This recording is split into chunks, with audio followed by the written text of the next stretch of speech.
currently at Hinton Amper. There is in South Downs.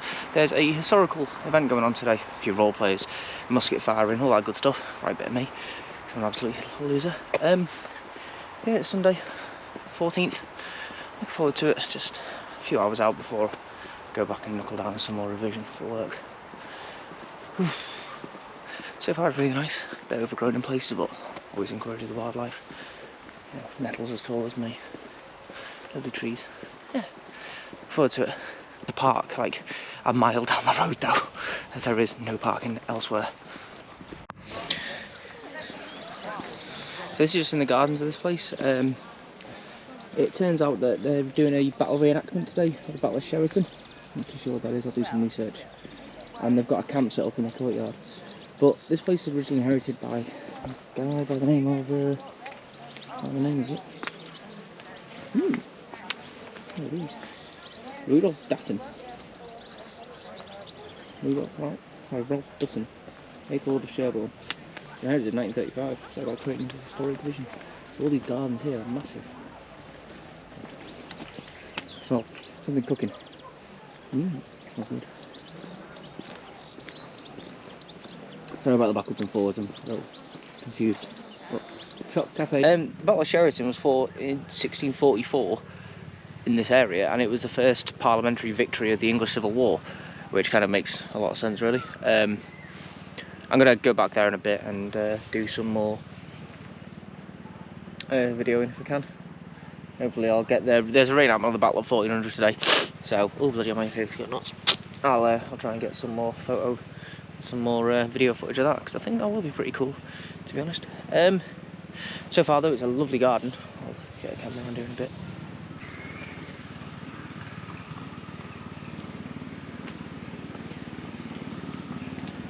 And a single charge. Yeah. So you pop one of those, fill up the barrel of the musket with that. So that contains a single charge. You've got 12 shots.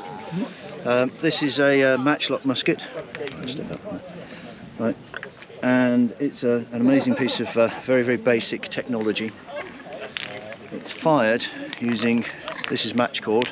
If you soak it in urine or sort of nitrates of some sort, it actually sort of helps it burn.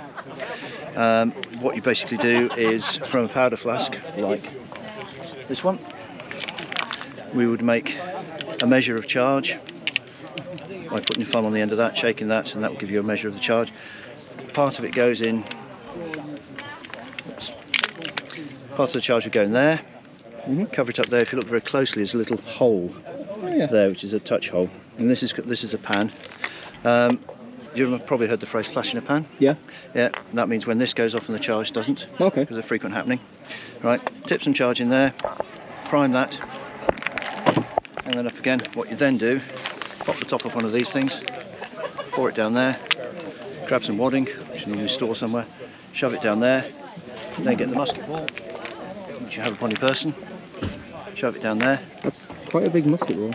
Yep, about the size of a Malteser. Withdraw the scouring stick, as we're doing that, ram that home, give it what we call 3 manly thrusts. We'll go through the whole process. Oh yeah, down the bottom here.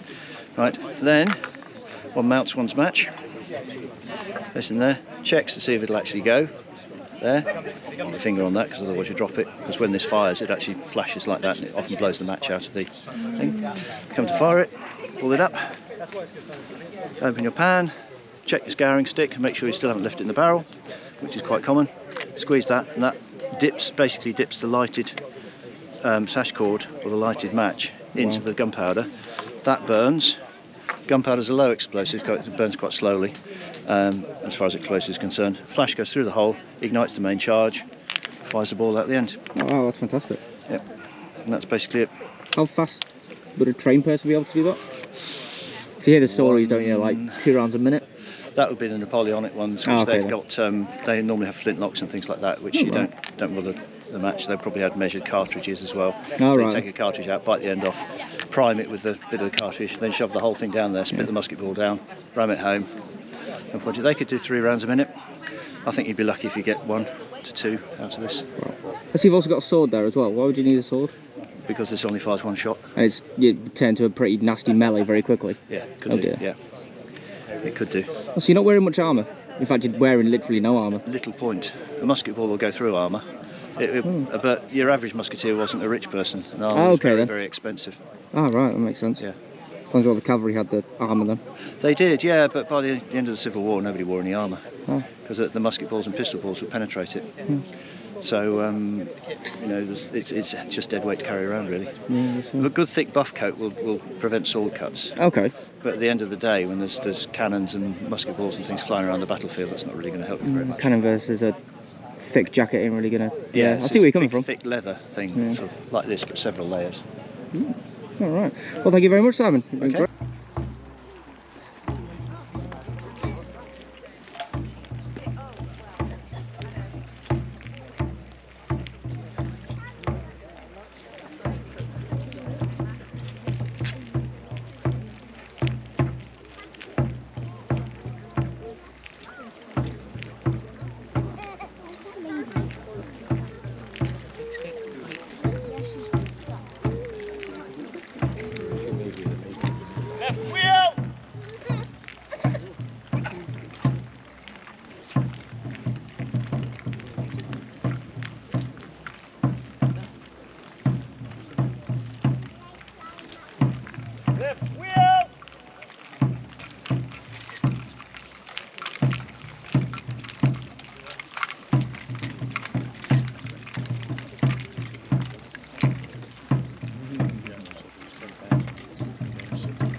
Reset.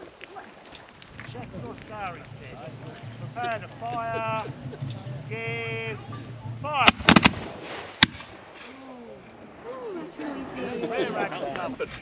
Where the lethality comes is to scale. So we've got 15 of us here firing today. Back in the Civil War, it would have been regiments of 300 to 500.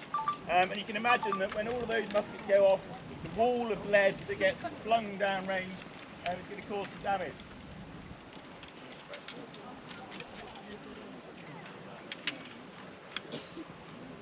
Now to your match. Now to fire a salve. Front rank kneel. Second rank, close over and stoop. Third rank, close over the top. 3 seconds. Check your scouring. Prepare to fire. Give. Fire. Here, rank You've got a little bit of a flavour with when that musket volley went off at how noisy 15 muskets were. Now, a large battle like Cheriton, where there are kind of 20,000 participants, hundreds, thousands of muskets all going off, soldiers coming across the field, the chaos of being in a battle, you can imagine that it's really hard to communicate and really understand what's going on. So we didn't shout orders, really. We communicated using one of the junior officers, which was the drum. And so the drum beat that told us what to do. The drum beat told us where to go, where to reform, how to march. So Guy will demonstrate the get out of bed speech.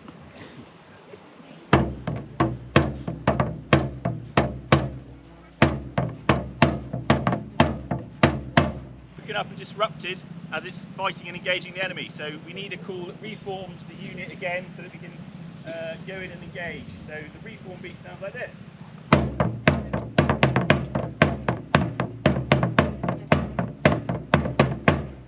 So at this point, drum beat, and Guy's going to play us the English march.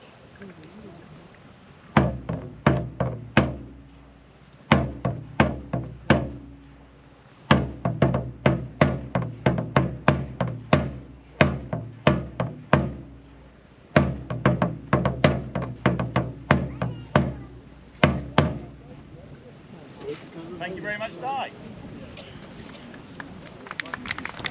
The ensign is the emblem of the regiment. The flag that's coloured on, carried on, is the pride of the regiment. So it will be defended at all costs. It will be defended to death. And at the Battle of Naseby, the King's standard, it was tried to be captured by the parliamentarians. When it was recovered by the King's men, it still had the arm of the standard bearer holding on to the pole. They managed to cut his arm off, but he wouldn't let go even in death. So before, when the armies formed up in front of each other as they did in Cheriton 380 years ago across the valley, they flourished the colours to show the pride of the regiment before they went into battle.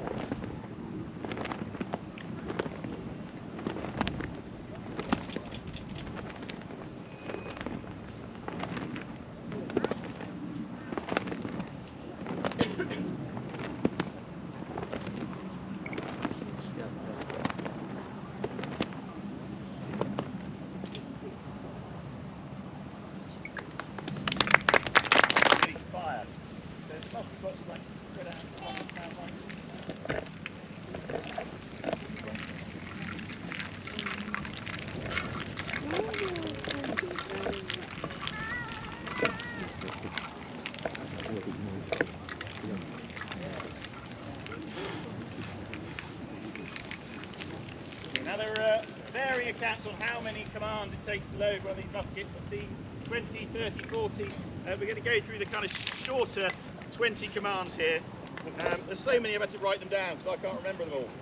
So, if you could port your muskets, open your pan, clean your pan, blow on your pan, prime your musket. This is one of the important steps where they're putting the first bit of gunpowder into the pan, and it's the match when it touches that gunpowder in the pan that's going to set off the charge in the barrel. Close your pan.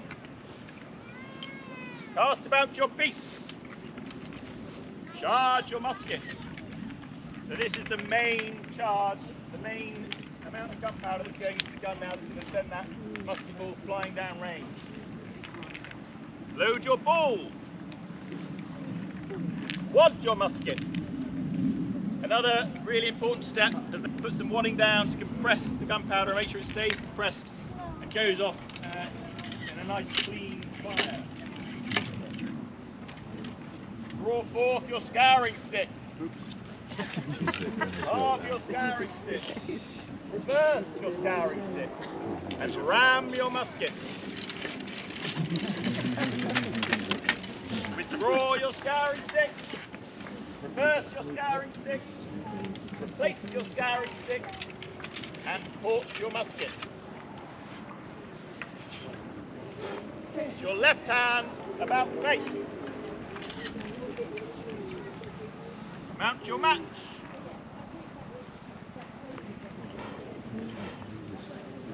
At the enemy to your fore, present.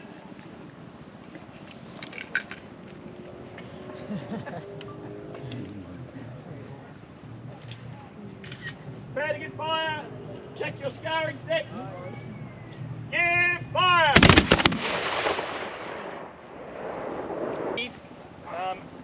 When everyone's finished loading, just left hand about face and port your muskets. Do not fire. Make ready!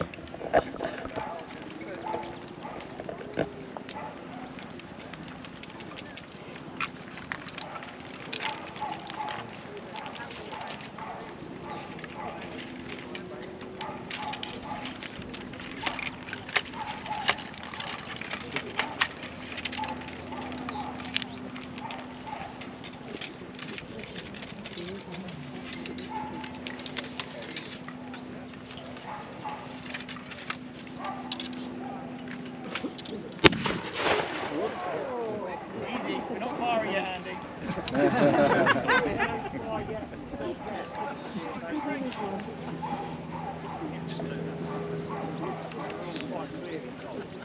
Yes, yeah. I know, yeah. Why not?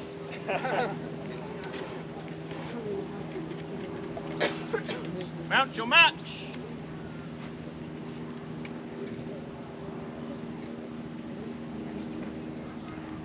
The enemy to your fore, present!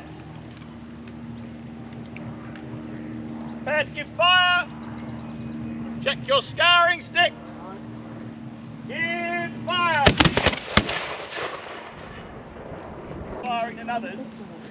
But I think we should make it a fairer contest that everyone knows they're part of.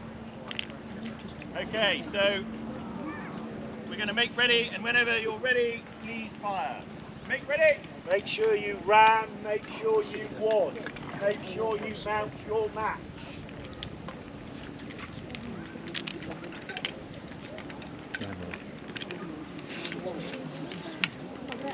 I bet the guy on the end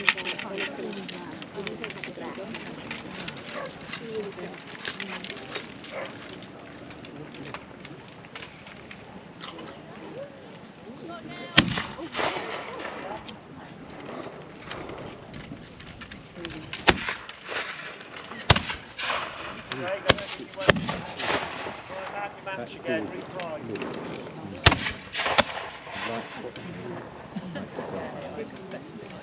Cover when you fire. A little bit of reenactment. I'm just gonna, like I said, head way back to the car now. I've been around for the last hour. It's been nice. Yeah. So that was the reenactors and the gardens. A little bit more of them. I'm just heading down this what's known as the old driveway. No walls, guessing why. I am going to head back to the car though and shoot up, head back to base. It's been a good day. I've enjoyed it. Not as far, but a lot of history learned, a lot of things learned, and it's just a insert generic National Trust place. I always do enjoy coming to National Trust because they do such a good job of maintaining these places, and without them we wouldn't have these places anymore, which is be an absolute shame. The National Trust, they do amazing things. Alright, so if you're not a member and you have one nearby or you're interested, pop into their website. Support a very good cause. Right then, thanks for tuning in guys, I'll see you next week.